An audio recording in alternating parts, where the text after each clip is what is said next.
on the third session of 32. We left off at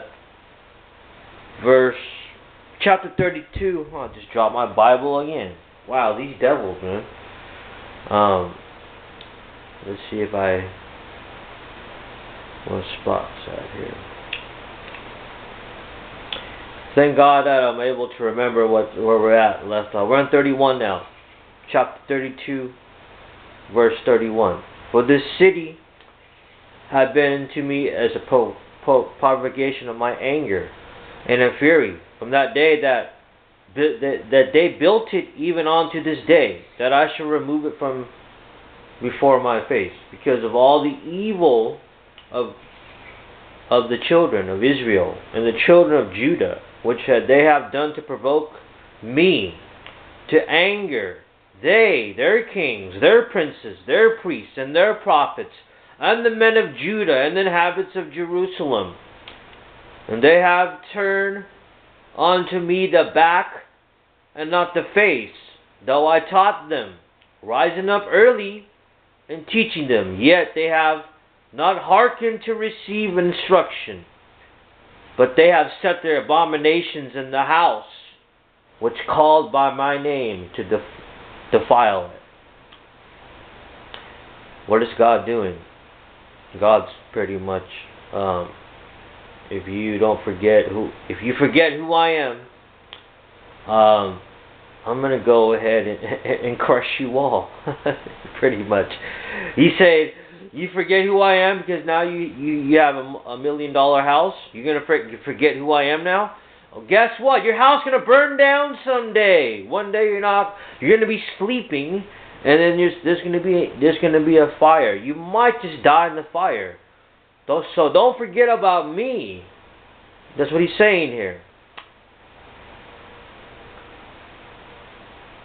That's what he's saying to everybody. The priests, the kings, the princes, the prophets, all of them. They all pissed him off somehow. He's not happy with them. This is the God of the universe. He's not happy with them. For some reason, he's pissed off at them. He really pissed them off somehow. Have you pissed off God lately? I'm pretty sure you have. I think we all have in some way.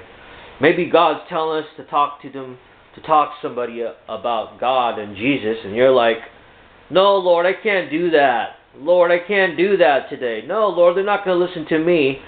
He's saying, just go ahead and go up to them and ask them, have you ever read the Gospels? Have you ever opened up Matthew, Mark, Luke, John? Just a simple word can save somebody's soul. But you're like, I don't want to. I'm hesitant.